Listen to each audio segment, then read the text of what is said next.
बैठ जाओ। कहाँ गया डेस्टर? डेस्टर नहीं है? डेस्टर बगल वाले रूम में मिला है। क्यों वहाँ चला गया? चोरी करके ले गए। दमा के लिए जो बोले सारा रिकॉर्ड हो रहा है। बोला क्लास में चोरी होता है क्या डेस्टर? नहीं रहने दो, वो मेरे पास है ना, क्या दिक्कत है, कट कर देंगे हम। देखो आज पढ़ने वाले हैं प्रोविडेंट फंड।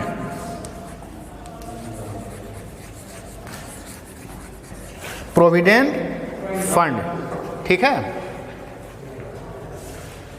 इसे हिंदी में कहते हैं भविष्य निधि। भविष्य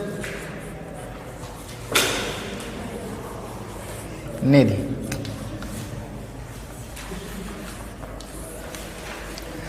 फंड का मतलब क्या होगा? फंड यानी जो पैसा है।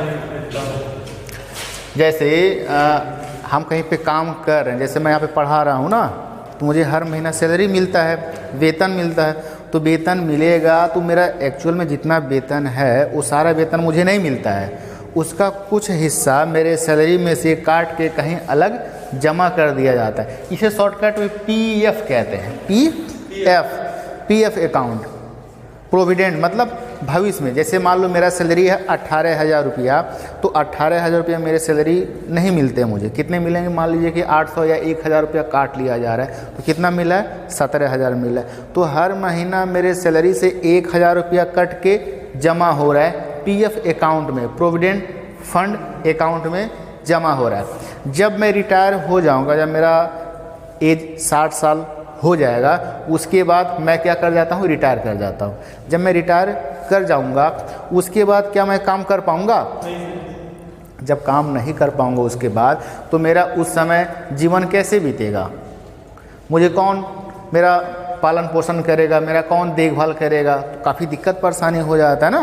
तो सरकार क्या करती है, वो जो प्रोविडेंट फंड है वो सारा पैसा एक मुश्त जो आदमी काम कर चुका रहता है उसको पेमेंट कर दिया जाता है।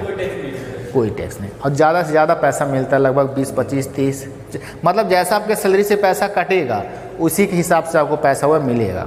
इसमें पीएफ अकाउंट में अगर पैसा आपका चला जा रहा है तो 15 साल के लिए वह लॉक हो जाता है। 15 साल से पहले आप नहीं निकाल पाओगे, 15 साल के बाद ही उसे निकाल पाओगे, ठीक है। लिखा ये भविष्य लिखा है ना, मैं पढ़ा रहा हूँ, इस समय मैं काम करूँ, मुझे पैसा मिलेगा, तो पैसा निकाल के जब हम कहीं जमा कर देंगे तो ही तो मेरा फंड हो गया, निधि हो गया। वो फंड निधि कब काम आएगा मेरे? भविष्य में। भविष्य मतलब क्या? 60 साल के बाद, तो वहाँ से काम आएगा, ठीक है। क्या कोई दिक्कत है क्या? अच्छा कर दो बंद, ठीक है।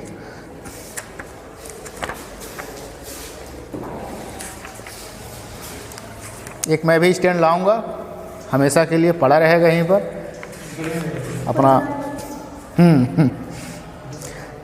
समझ में आ गया ना प्रोविडेंट फंड? भविष्य निधि क्या है जरा बताओ तो मनोज, क्या है भविष्य निधि?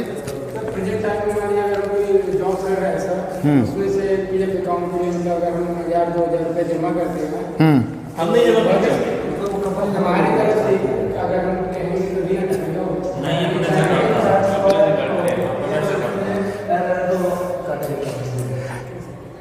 इस पीएफ अकाउंट में जो पैसा कटता है वो कर्मचारी के वेतन से कट के जाता है, और साथ साथ जो नियोक्ता होते हैं, मतलब जिसके अंडर मैं काम कर रहा हूँ, वह भी इसमें अंशदान देते रहते हैं, ठीक है। मैक्सिमम 12% तक इसमें पैसा जाता है। 6% मैं दूंगा, 6% नियोक्ता देंगे जो मुझे नौकरी पर रखे हैं। तो 6% वो दे रहे हैं, 6% हम दे रहे हैं। पैसा मेरा जा रहा है, अकाउंट में जमा हो रहा है। तो जब ज़्यादा लंबे समय तक जमा होगा तो मेरा क्या कहलाएगा? निधि कहलाएगा। वो किस दिन काम आएगा? भविष्य में काम आएगा। 60 साल के बाद जब हम रिटायर हो जाते हैं तो सारा एक मुश्त ब्याज सहित मुझे पैसा मिल जाएगा। वही सब कहते हैं कि अरे रिटायर हुए हैं, बहुत सारा पैसा मिला है। बहुत सारा पैसा क्या मिला भैया? यही मिला है, पीएफ अकाउंट वाला ही पैसा मिला है। तो सर जरूरी है कि सरकारी जॉब मिलता है? नहीं, अब प्राइवेट भी, जहाँ पर लगभग 10 या 15 एम्प्लॉयज़ से ज़्यादा कर्मचारी काम कर रहे हैं, वहाँ पे अनिवार्य रूप से सभी का पीएफ अकाउंट खोला जाना चाहिए। वहाँ पे एम्प्लॉय 10-15 से ज़्यादा है, वहाँ पे पीएफ अकाउंट खुल जाएगा। एचडीएफसी बैंक है, जो भी सर गए हैं काम करने के लिए, वहाँ पे 10-15 एम्प्लॉय से ज़्यादा हैं, उनका भी पीएफ अकाउंट खुला है। अपने यहाँ भी पीएफ अकाउंट खुलना चाहिए, लेकिन नहीं खुला है तो अलग बात है वो, क्योंकि अगर खुलेगा तो मेरा ही नुकसान होगा। बोलो क्यों? क्योंकि जो मैं अंशदान पीएफ अकाउंट में डालूंगा मुझे कितना ब्याज मिलेगा? 8% 9% मिलेगा एनुअली। लेकिन यही पैसा अगर एमएफ में डाल दें, स्टॉक में डाल दें, तो आसानी से 15-20% मुझे एनुअली मिल जाएगा। तो इसमें मेरा फ़ायदा है, नहीं कट रहा है तो ठीक है। लेकिन अगर कटता तो किसका फ़ायदा होता? सरकार का फ़ायदा। सरकार उस पैसे का क्या करती? जन सड़क बनवाती, पुल बनवाती, पानी टंकी बनवाती, शिक्षा, मेडिकल, दुनिया भर के जो सामाजिक कार्य होते हैं उसमें पैसा लगाती। LIC में जो पैसा जाता है, LIC वाला क्या करता है उस पैसे का पता है? LIC वाला भी शेयर मार्केट में पैसा लगाता है। आप LIC में पैसा देते हो कि अरे हम LIC में पैसा लगाए हैं, 3 साल के मुझे इतना रुपया मिलेगा। LIC वाला खुद वही पैसा शेयर मार्केट में लगा रहा है, तो हम क्यों नहीं लगाएं शेयर मार्केट में पैसा? LIC हम 6 से 7% आपको रिटर्न देगा एनुअली, और बैंक वाला आपको 5 से 6% देता है। तो उससे अच्छा आप खुद अपना पैसा स्टॉक मार्केट में लगाओ, म्यूचुअल फंड में लगाओ, ठीक है। तो ये प्रोविडेंट फंड समझ में आ गया ना? देखो क्या लिखा, मैं एक बार फिर से पढ़ दे रहा हूँ, किताब पे देखो लिखा 121 है, आप इधर उधर हो सकता है। एक नया बुक है, न्यू एडिशन है, काजल का है, एहसान कर रही है। आप मांगे नहीं बोले थे मांगे, भूल जाते हैं, आज जाएंगे मांगेंगे। कब पढ़ा होगा? पढ़ा थोड़ी है, ये कब नहीं बनाया। आज उनको दे दिए, हम बाहर से जा रहे हैं। उन्हें 9 बजे टाइम ही नहीं मिल पाता होगा ना, 9 बजे निकल जाते होंगे। मीटिंग के काम होंगे ना। किसमें?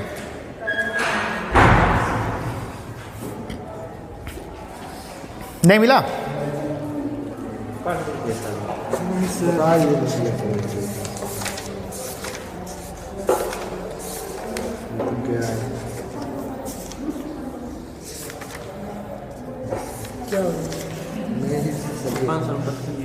वेतन से आय में ही है, ठीक है।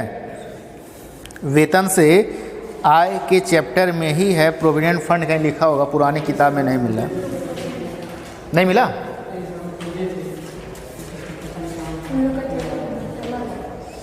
अलग नहीं, किताब पुराना एडिशन वाला है ना, और आधा के पास कोई किताब ही नहीं है है क्या? पेज नंबर 83 83 है ना, तब निकाल लीजिए 83 पेज नंबर।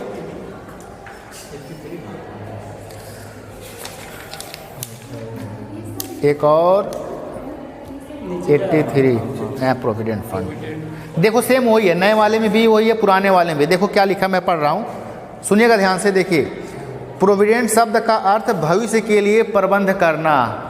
प्रोविडेंट का मतलब क्या? भविष्य के लिए प्रबंध करेंगे। जब हम बूढ़े हो जाएंगे, काम के लायक नहीं रहेंगे, उस समय ही पैसा काम आएगा, लाठी का काम करेगा, सहारा देगा। यह आगे देखो क्या लिखा है, इस फंड में कर्मचारी के वेतन में से प्रत्येक महीना एक निश्चित दर से, कौन सा दर? निश्चित दर। और निश्चित दर क्या है? 6% है।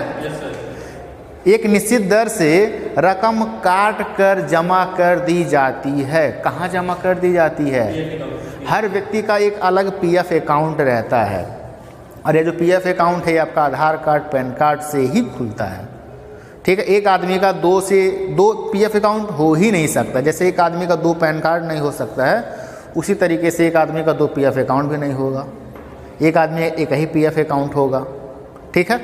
आगे देखो क्या लिखा है, तथा नियोक्ता भी अपना अंशदान करता है। नियोक्ता मतलब कौन? जिसने मुझे नौकरी पे रखा है, जो हमारा मालिक है, जो हमारा मैनेजर है, ठीक है। वो भी क्या करता है?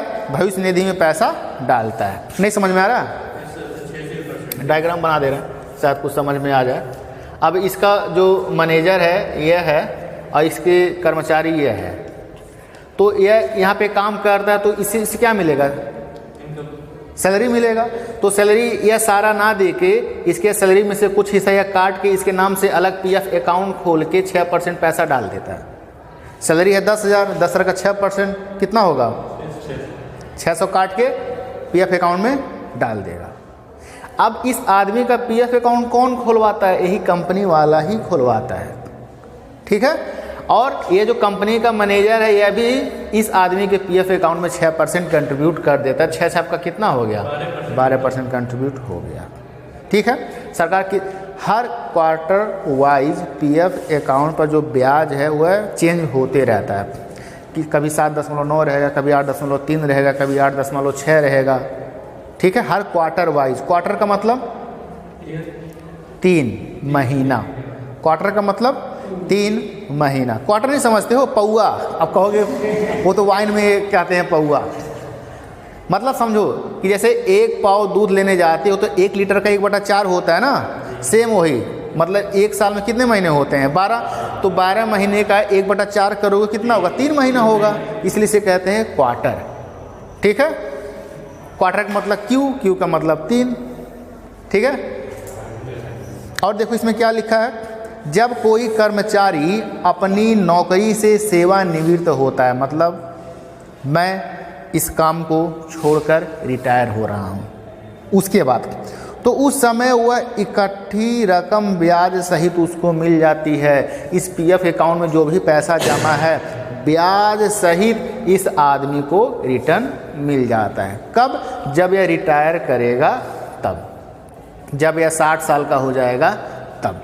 ज़रूरी नहीं कि 60 साल, जैसे मान लो हम बीच में भी तो काम छोड़ के रिटायर हो सकते हैं, तो आप छोड़ सकते हो, जरूरी नहीं कि, लेकिन जनरली 60 साल के बाद ही सब रिटायर होते हैं। लेकिन अगर मैं निकम्मा हूँ, मैं काम करना नहीं चाहता हूँ, मैं 50 साल तक ही काम करूँगा, बैठ के खाऊंगा, तो आप आसानी से छोड़ सकते हो। पीएफ का सारा पैसा आपको मिल जाएगा। लेकिन कम से कम पीएफ अकाउंट में 15 साल रहना चाहिए। मेरा एज 30 साल है, 30 + 15 कितना हो गया? 45। 45 साल के बाद मुझे सारा पैसा इसका मुझे मिल जाएगा आसानी। बीच में भी आप पैसा निकाल सकते हो, लेकिन उसका कुछ कंडीशन है। आपको अपनी बेटी का शादी करना है, आपको बहुत कैंसर है या बहुत बड़ा रोग है, उसके इलाज के लिए, तो ये सब बहुत क्रिटिकल कंडीशन है जिसके माध्यम से आप पैसा निकाल सकते हो। सारा पैसा नहीं निकाल पाओगे, आधा कुछ हिस्सा इसका पैसा आप निकाल पाओगे। ठीक है। तो पीएफ अकाउंट खुलवाना चाहिए कि नहीं? नहीं सर। खुलवाना चाहिए। जैसे हम कहते हैं कि अगर एक ही टोकरी में सारा अंडा रखोगे, टोकरी गिरा तो अंडा सारा फूट जाएगा। अगर अंडा मेरे पास 10 है, 2 इसमें रखेंगे, 2 इसमें रखेंगे, 2 इसमें रखेंगे, 2 ऐसे करके जब हम बांट देंगे तो एक टोकरी गिरेगा, 2 ही अंडा फूटेगा ना, बाकी अंडा मेरा बचेगा कि नहीं बचेगा? तो हमें कंजर्वेटिव भी होना चाहिए। हमें पोस्ट ऑफिस में पैसा, सेविंग में पैसा, पीएफ अकाउंट में पैसा भी डालना चाहिए। ऐसा नहीं कि सारा पैसा हम स्टॉक मार्केट, म्यूचुअल फंड में ही डाल दें, ऐसा नहीं करना चाहिए, कुछ हिस्सा डालना चाहिए। ऐसा है कि पीएफ अकाउंट में कितना तक यानी शुरुआती कितना डाल सकते हैं? 500 मंथली। अगर मंथली ना डालें तो मंथली आपको डालना ही पड़ेगा। तो एनुअली डाल दो, एक बार एनुअली डाल दो। ये है, कोई भी पीएफ अकाउंट खुलवा सकता है। बैंक में तो खुलता है, स्टेट बैंक में। मेरा ऑनलाइन बैंकिंग है, मैं चाहूँ खुद वहाँ पे अपना पीएफ अकाउंट खोल सकता हूँ। आगे मैं आपको बताऊँगा कितने प्रकार के पीएफ अकाउंट होते हैं। आरडी अलग अकाउंट है, वो तो रिकरिंग डिपॉजिट है, वो रिकरिंग डिपॉजिट है। आरडी अकाउंट आपका 1 साल के लिए रहता है, लेकिन पीएफ अकाउंट 15 साल के लिए। इससे ब्याज ज़्यादा मिलता है आरडी के तुलना में। ठीक है। आगे देखो क्या लिखा उसमें, यदि अभाग्यवश सेवा काल में ही कर्मचारी का निधन हो जाता है, सेवा काल में ही काम कर निधन हो जाता है, तो इस फंड की रकम उसके पत्नी या उसके बच्चे अथवा कोई कानूनी उत्तराधिकारी होगा तो उसको पैसा मिल जाएगा। कौन सा पैसा? पीएफ अकाउंट का पैसा मिल जाएगा। ठीक है, जो काफ़ी सहारा मिलता आगे चल के। अब ये जो पीएफ अकाउंट होते हैं जनरली 4 प्रकार के होते हैं। 1, 2, 3, 4। पीएफ अकाउंट कितने प्रकार के होते हैं? 4 प्रकार के होते हैं। पहला जो है हमारा वैधानिक प्रोविडेंट फंड, वैधानिक भविष्य निधि।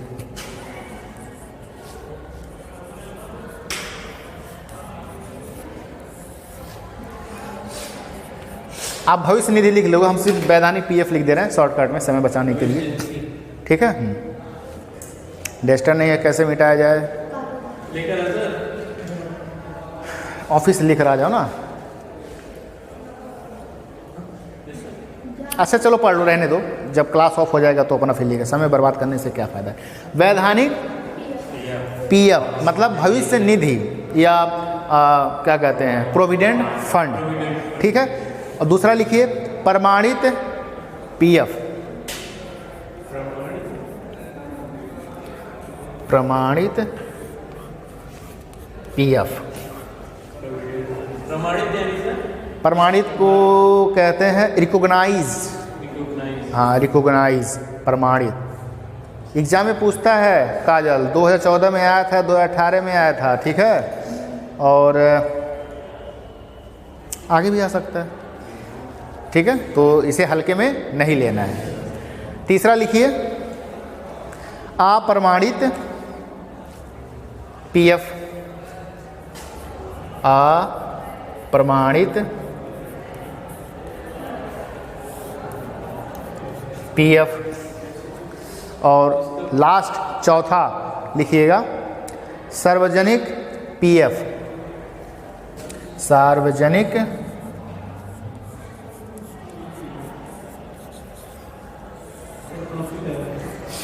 पीएफ, ठीक है मनोज, नहीं लिख रहे हो, याद हो जाएगा क्या दिमाग में? अच्छा सर तो ऑनलाइन है ही है, दिक्कत क्या करना है, जब मन तब खोलेंगे यूट्यूब देख लेंगे। काजल कह रही है अब नहीं हम लाइक करेंगे, आप एक ही वीडियो बनाए कॉस्ट अकाउंटिंग का ना, बनाएंगे बनाएंगे हम जानते थे इसीलिए।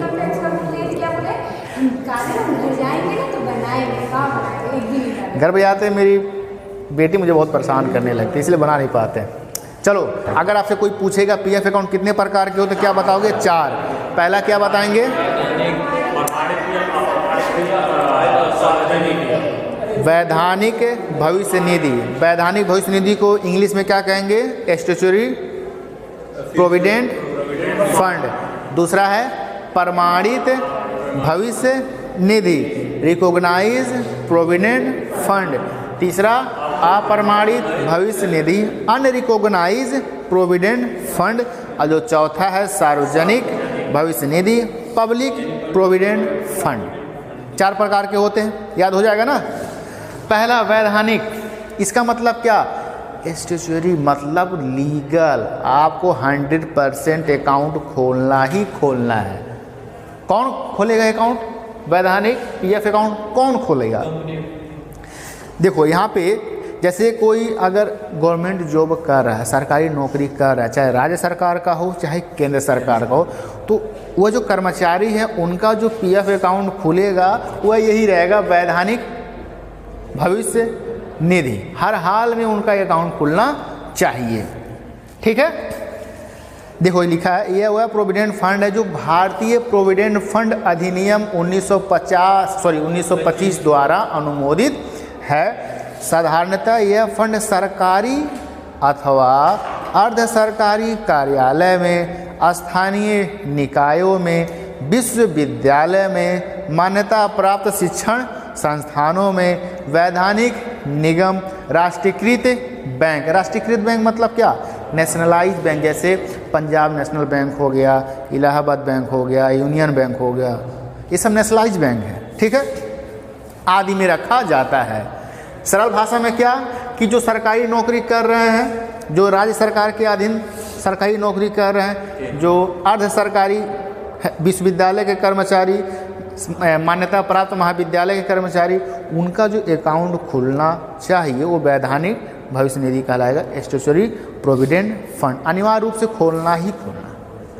हमारा अकाउंट यहाँ पे खुला नहीं है, अगर खुलता मेरा अकाउंट तो मैं इसी कैटेगरी में आता, वैधानिक भविष्य निधि, ठीक है। अगर इस पर एक्शन लिया जाए तो फिर पता है ये लोग क्यों खोले हैं, क्योंकि नियोक्ता भी तो 6% अंशदान डालता है, और नहीं खोलेंगे तो नहीं डालना पड़ेगा, तो उनका बच रहा है वो।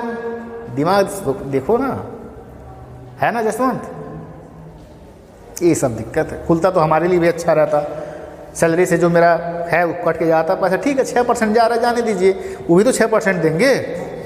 जब बुढ़ापा मेरा आ जाएगा, उसे तो करोड़ों अरबों रुपया हो जाएगा बुढ़ापा तक, इसलिए टेंशन ही क्या है, उसके बाद भी तो वो पैसा मिलेगा तो और रहेगा ना।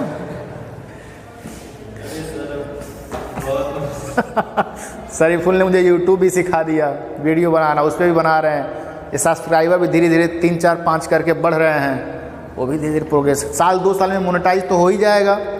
उसके जब मोनेटाइज हो जाएगा फिर यहाँ से पैसा बरसेगा, करेंगे क्या उस पैसे का, हम समझ नहीं पा रहे हैं। चलो ठीक है। पैसा कमाना बहुत मुश्किल है, लेकिन खर्च करना चुटकी में खर्च हो जाएगा, लेकिन कमाना बहुत मुश्किल है। आप सब भी अगर छोटा छोटा वीडियो बना के खुद का अपना कहीं रिकॉर्डिंग करके डालो, धीरे धीरे साल 2 साल 3 साल में मोनेटाइज तो होना ही होना है। 256 वीडियो बनाए लेकिन हालत खराब है, बनाने का मन ही नहीं करता, 256 हार मान गए।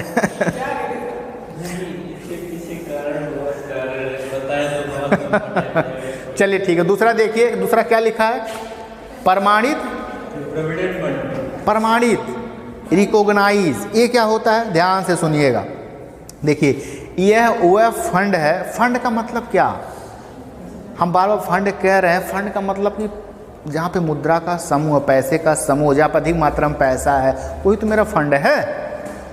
सब कहते हैं कि फंड तो आया ही नहीं, जब फंड रहेगा तब तो छात्रवृत्ति का पैसा दिया जाएगा। फंड मतलब क्या, अधिक मात्रा में पैसा, उसमें थोड़ा सा हिस्सा निकाल के, हाँ मनोज ले लो स्कॉलरशिप, जसवंत ले लो, सरीफुल ले लो, अमन ले लो, काजल ले लो, गीता ले लो, ओह सॉरी राधा ले लो, तो ऐसे से करके सारे लोग को हम क्या कर देंगे, पैसा दे देंगे, फंड में से निकाल के दे रहे हैं, तो वही फंड है। यहाँ पे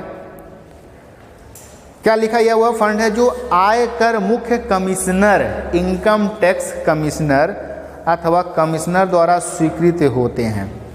यह किसके द्वारा स्वीकृत है, वैधानिक पीएफ, स्टैट्यूटरी प्रोविडेंट फंड किसके द्वारा स्वीकृत थे, मतलब मान्यता मिला था, तो भारतीय प्रोविडेंट फंड अधिनियम 1925। और ये जो प्रमाणित है इन्हें मिला है आयकर मुख्य कमिश्नर अथवा कमिश्नर द्वारा स्वीकृत है।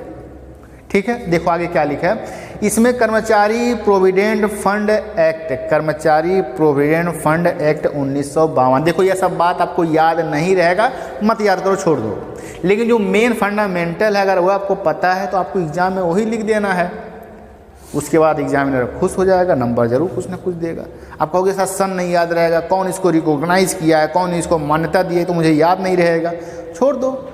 इसमें क्या याद रहेगा, जो सरकारी कर्मचारी उनके लिए जो खाता खोला जाता है, यह 6% कर्मचारी तो 6% नियोक्ता देता है, 15 साल के बाद पैसा मिलता है, ब्याज मिलता है, ब्याज सहित मिल जाता है, यही सब बात लिख दोगे काफ़ी है। ठीक है, देखो क्या लिखा कि अंतर्गत बनाई गई योजना के अंतर्गत स्थापित प्रोविडेंट फंड भी शामिल है। साधारणतः यह फंड अनुसूचित बैंक है, अनुसूचित बैंक मतलब जो आरबीआई के लिस्ट में शामिल हैं वो क्या हो गए, अनुसूचित बैंक हो गए। ठीक, उसके बाद कारखाने, जहाँ पे कारखाना है, वस्तुओं का, जैसे कार बनाया जा रहा है, बाइक बनाया जा रहा है, साबुन बनाया जा रहा है, सरफ बनाया जा रहा है, जूता बनाया जा रहा है, किताब बनाया, वो सब क्या है, कारखाने ही तो हैं। कारखाने व बहुत सी व्यापारिक संस्थाओं में रखा जाता है। इस प्रकार यह फंड निजी क्षेत्र के संगठनों द्वारा रखा जाता है। पहला वाला किसके द्वारा था, सरकारी कर्मचारी, अब दूसरा वाला जो प्राइवेट कर्मचारी हैं उनका जो अकाउंट हम खोलेंगे पीएफ अकाउंट, वो क्या कहलाएगा, प्रमाणित प्रोविडेंट फंड। पहला सरकारी, दूसरा प्राइवेट और तीसरा अप्रमाणित। देख लेते हैं क्या दे रहा है। देखो यह लिखा है, यह वह फंड होता है जो ना वैधानिक ना प्रमाणित, इस फंड को कोई भी संस्था रख सकती है। यह फंड भी निजी क्षेत्र के संगठनों द्वारा रखा जाता है। वह फंड जो ना तो वैधानिक है ना तो प्रमाणित है, उसे क्या कहेंगे, अप्रमाणित भविष्य निधि कहेंगे। यह भी निजी क्षेत्र के जो कंपनी है वह कंपनी रखती हैं। इन्हें रिकॉग्नाइज नहीं किया गया, इन्हें स्वीकृति नहीं मिला है, ऐसे ही अपने मन से खोल के अपना पैसा डालते अपना कर, लेकिन कर्मचारी होने चाहिए। जैसे मान लीजिए मैं जोमेटो में काम करता हूँ ना, तो जो जोमेटो में जो काम करता है उसका भी पीएफ अकाउंट होता है। ठीक है, तो वो किस प्रकार का हो जाएगा, अप्रमाणित हो जाएगा।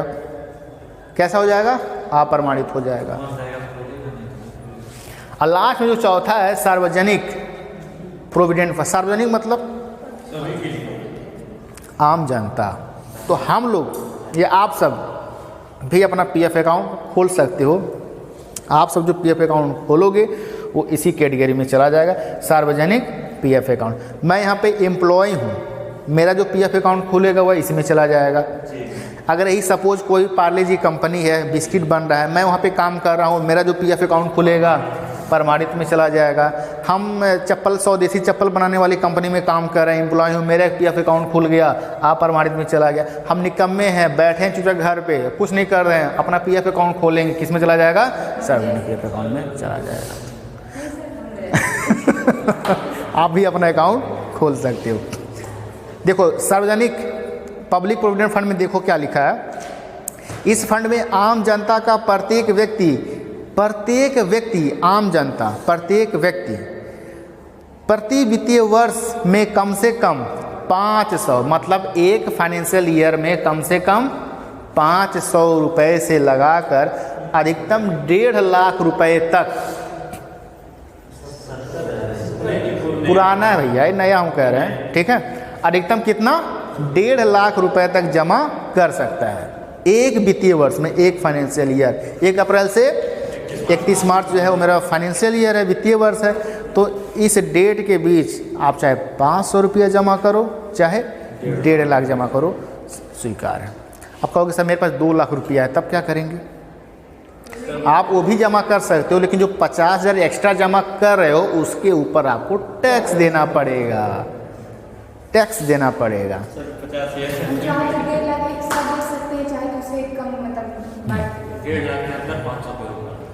मैंने आप कहोगे सर 450 रुपये जमा करेंगे, होगा? नहीं होगा। 500 हाँ, एक फाइनेंशियल ईयर में कम से कम 500 जमा होगा। अगर आप फाइनेंशियल ईयर में 1 रुपया भी जमा नहीं कर रहे हो तो आपका पीएफ अकाउंट जो है वह बंद हो जाएगा, फिर से आपको पेनाल्टी वगैरह पे करके फिर उसे चालू करना पड़ेगा, ठीक है।